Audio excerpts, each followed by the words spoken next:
Shalom. This time for each country in our lesson. First, I want to give us all honor, all praises, and all glory to Yahweh, because He's the one who woke us up to this truth. The title of this lesson is going to be is how to make a fire in the winter, and also the tabernacle of the congregation. Part one, like this, but it's been more. It's going more just a starting, just it's so like a part one. It's going more to how it was made, and like in Dead Sea Scrolls, the other topics. I'm gonna start with other topics today. The other topics I want to address today is you should look up a video called "The Mask of the Beast" by Judah Nazareth. It's a good informal video. Alright, enough with that. Alright, the second thing I want to address now is the Dead Sea Scrolls, because the Dead Sea Scrolls contain some interesting information. You can like probably go on the internet and just download a document of it and just read into it. Just some informal, interesting things in it. And now let's talk about the tabernacle of the congregation. Okay, tabernacle congregation. This is Exodus 25:1. And Yahweh spake unto Moses, saying, Exodus 25:2. Speak unto the children of Israel that they bring me an offering of every man that giveth it willingly from with his heart. Ye shall take my offering. Me have to be sincere. Exodus 25:3. And this is the offering which ye shall take of them, gold and silver and brass. Exodus 25:4. And blue and purple and scarlet and fine linen and goat's hair. Exodus 25:5. And ram skins dyed red, and badger skins, and shittim wood. Exodus 25:6. Oil for the light, spices for anointing oil, and for sweet incense. Exodus 25. Because also knowing oil like is when Lord anoints somebody. It's like a position, right? Very holy position. Exodus 25:7. Onyx stones and stones to be set in the ephod and the breastplate. Exodus 25:8. And let them make me a sanctuary, that I may dwell among them. Exodus 25:9. According to all that I showed shooting, after the pattern of the tabernacle, and the pattern of all the instruments thereof, even so shall ye make it. Exodus 25:10. And they shall make an ark of shittim wood, 2 cubits and a half shall be the length thereof, and a cubit and a half the breadth thereof, and a cubit and a half the height thereof. Alright, and that was part one of town congregation. Cover another video. Okay, now the main video.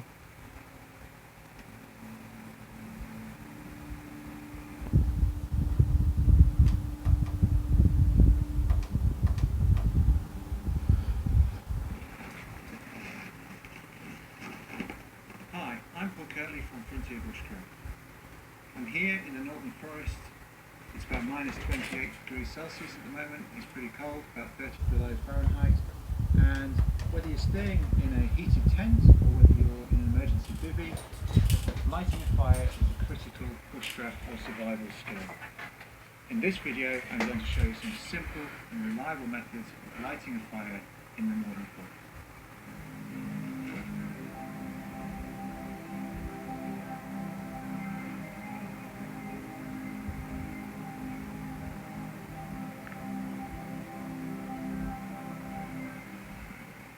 Here in the northern forest, I'm looking for two key natural firelighting materials. One is birch bark, the other one is this lichen. This lichen festoons many of the trees here.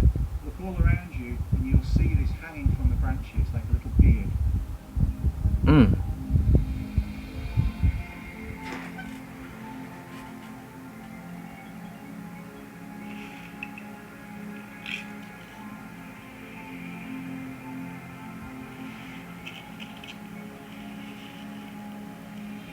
Birch bark is very flammable, lights easily, contains lots of oils, burns hot and burns long.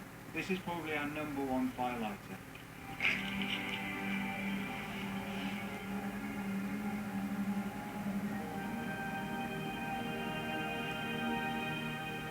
These two, birch bark and lichen, are your key firelighting materials for this environment. I'm going to show you how to use these materials in combination with other materials we can gather from the forest to light fires in simple and straightforward ways that will work for you every time.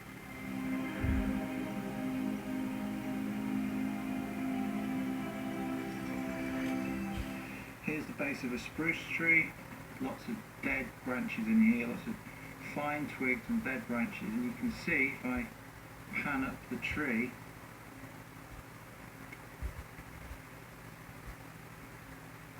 all the way up to the top there. There's live branches up there, and there's lots of snow on the branches. But down here, at the bottom, they're protected by all of that material that's above them. They're quite dry. Yes, there's a bit of snow in there, but they're quite dry. Yeah, not last We snow. can break them off. That'll make excellent kindling for our fire lighting. And that's a great place to look for easily collected kindling. You don't need to do anything to process it, you don't need to split it. It's just there ready to take. As long as it's nice and dry, it breaks easily, snaps off cleanly, and that's fantastic. And this is what we're looking for.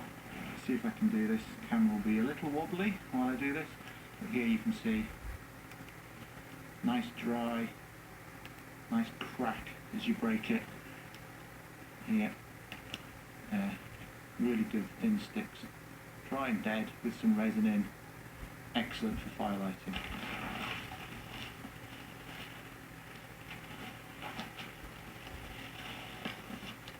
What I've done here is I've dug an area, fire pit if you like, where I can have my fire.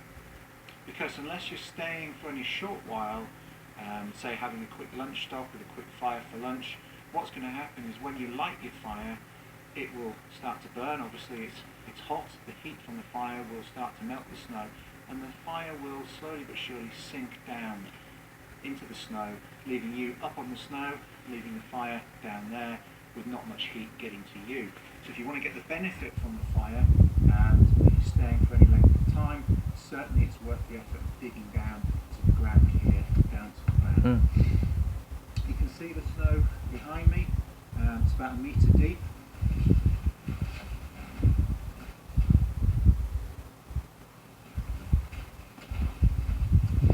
It's about waist deep for me, so it is a fair bit of digging, but definitely worthwhile if you want benefit of the fire, particularly overnight.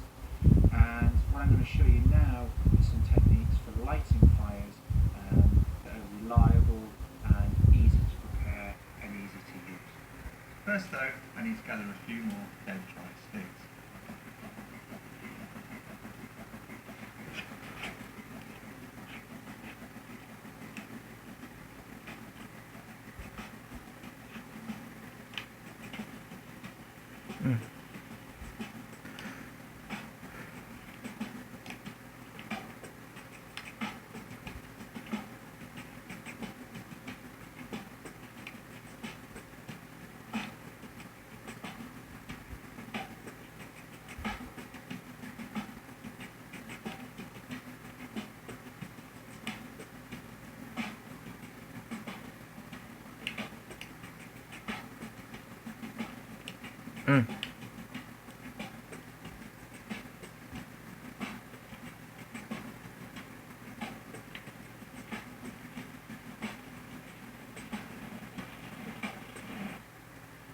Got all my materials ready here.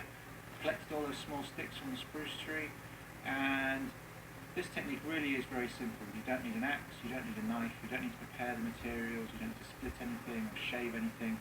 All you need is some form of ignition, a match, a lighter, some sparks, and that will allow you to get this technique going with no problem at all. Now, even though I've cleared pretty much all the snow off the ground's still frozen, there's a little bit of snow left there, there's some moisture there that will be released once there's some heat. So what I don't want to do is light my fire directly on the ground. What I want to do is put down a platform of dead, dry wood. That's parts of the wood.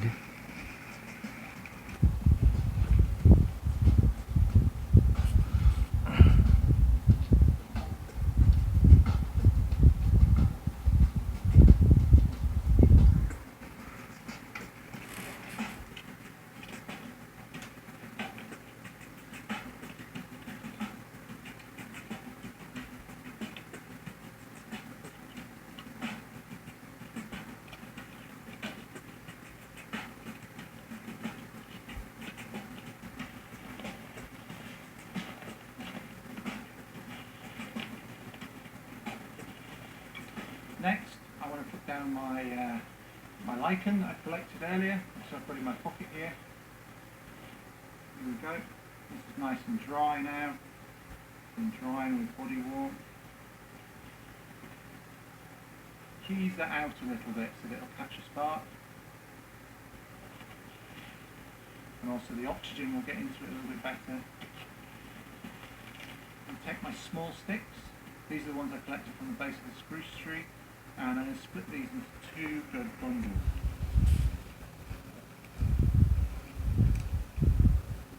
Like so. I'm going to place these across each other on top of the lichen. Slightly in front of it, on top of. Like so.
It's working.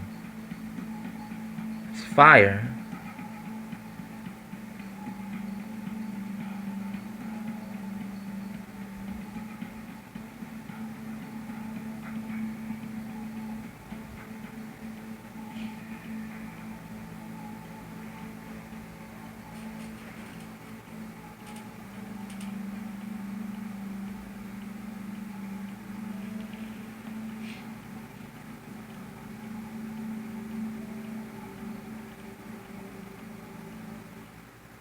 Now, once the flames are coming through, while kindling, I'm going to add some larger sticks, and we'll start with pencil. Okay, I'll stop right here.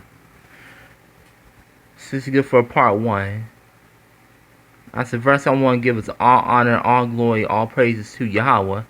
And we're gonna try like something like this. Also remember to give a prayer to Yahweh as well for it to work. And with that, shalom, bo bo bo bo.